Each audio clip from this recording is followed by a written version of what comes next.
औज़ुबिल्लाहि मिनश्शैतानिर्रजीम बिस्मिल्लाहिर्रहमानिर्रहीम। मुअज़्ज़ज़ नाज़रीन अस्सलामु अलैकुम वरहमतुल्लाहि वबरकातुहू। आज हम 5 अगस्त को यौम स्याह के तौर पे मनाने के हवाले से बात करेंगे कि आज के दिन पाकिस्तान, इस्लामी जमहूरिया पाकिस्तान की जो शहर है कश्मीर, इसके ऊपर हिंदुस्तान के ज़ालिम हुक्मरान, जिसको दुनिया नरेंद्र मोदी के नाम से जानती है, उसने इंतहाई जुल्म और बुनियादी इंसानी हुकूक की वायलेशन करते हुए कश्मीर, जो बरसगीर की तकसीम का एक नामुकम्मल एजेंडा था, और हिंदुस्तान के आइन में कश्मीरी मुसलमानों के साथ ये वादा किया गया था कि आइन के आर्टिकल 370 के ज़रिए ये रियासत एक अलग रियासत है और अक़वाम मुत्तहिदा की करारदादों के मुताबिक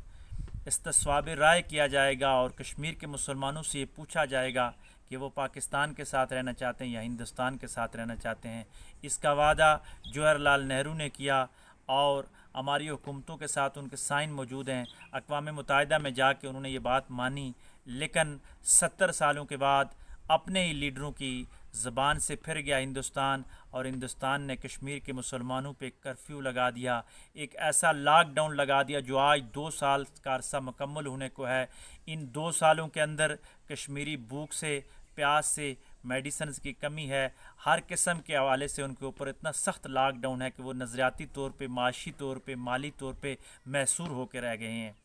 हम मुसलमानों की ये ज़िम्मेदारी है कि हम सिर्फ़ कश्मीर के मुसलमानों की बात नहीं करते, बल्कि कश्मीर में जितनी भी इंसानियत बुलबुला रही है, हम सब के मसाइल के हवाले से बात करना चाहते हैं कि हिंदुस्तान को वहाँ से कर्फ्यू का मुकम्मल ख़ात्मा करना चाहिए। और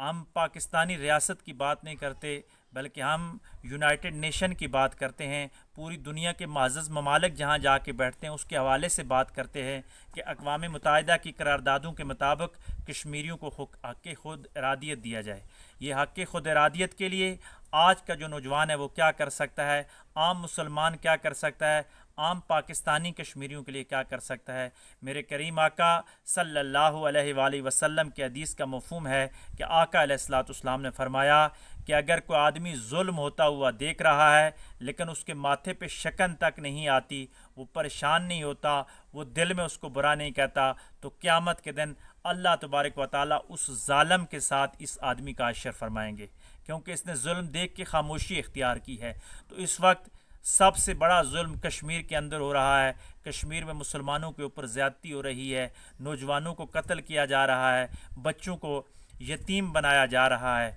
औरतों को बेवा किया जा रहा है, नौजवान औरतों की अस्मत दरी हो रही है। तो सबसे बड़ा इस सदी का जो जुल्म है वो कश्मीर में हो रहा है। इन हालात में मैं और आप, अगर हमारे माथे पे शकन ना आई, हमने गलत को गलत ना कहा, अपनी ज़बान के साथ एहतिजाज ना किया, तो अल्लाह तबारक व तआला इस हदीस के मुताबिक क़यामत के दिन कहीं ऐसा ना हो कि हमारा भी अंजाम ज़ालिम लोगों के साथ हो जाए। हमें चाहिए कि सोशल मीडिया का इस्तेमाल करते हुए जितने भी हमारे पास अवेलेबल प्लेटफार्म्स हैं, वहाँ ज़बान के साथ हर वक्त हम एहतिजाज करें। हमें उस वक्त तक एहतिजाज करते रहना चाहिए जब तक कश्मीर के मसले का कोई मुस्तकिल हल तलाश नहीं होता, जब तक हिंदुस्तान आइन का आर्टिकल जो 370 ख़त्म किया गया उसको दोबारा आइन में रखता नहीं है और कश्मीर की रियासत को पहले जैसा स्टेटस देता नहीं है, उस वक्त तक हमें एहतिजाज करना चाहिए और उस वक्त तक इस तहरीक को लेके जाना चाहिए जब तक अक़वाम मुत्तहिदा की करारदादों के मुताबिक कश्मीर के मसले का हल नहीं हो सकता।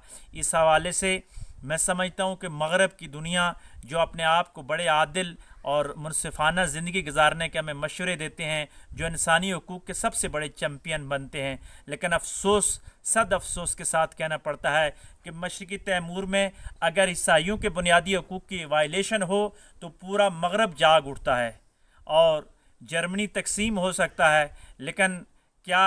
मुसलमानों के साथ जहाँ जुल्म हो रहा हो, मुसलमान गाजर मूली की तरह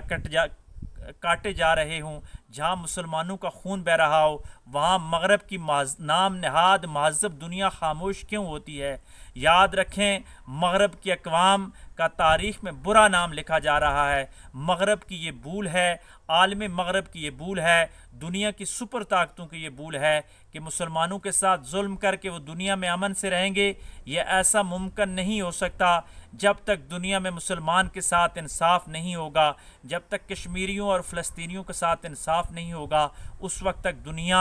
अमन में नहीं आ सकती। दुनिया एक सही मानों में ग्लोबल विलेज नहीं बन सकती। दुनिया में नाइंसाफ़ियों की वजह से दहशत गर्दी जैसी अजीम मर्ज़ें जन्म लेती हैं, इंताप पसंदी के रास्ते आते हैं, इंताप पसंदी की राहें जन्म लेती हैं। इसलिए कोशिश करनी चाहिए कि मगरब को भी आंखें खोलनी चाहिए। 5 अगस्त के हवाले से पूरी मगरब की दुनिया को, हिंदुस्तान की हुकूमत को दबाव डालना चाहिए कि वो कश्मीरियों को हक़ खुद इरादियत दे, और हम मुसलमानों को भी हर प्लेटफार्म पे ये कोशिश करनी चाहिए। अल्लाह तबारक व तआला हमारी इन कोशिशों को बहरामंद फरमाए और जल्द अज जल्द कश्मीर और फ़लस्तीन के मुसलमानों को आज़ादी की दौलत से माला माल फरमाए। खैर की बातों को आगे फैलाकर ख़ुद भी खैर वालों में शामिल हो जाएँ। व आखिर दावाना अनिल हम्दुलिल्लाहि रब्बिल आलमीन।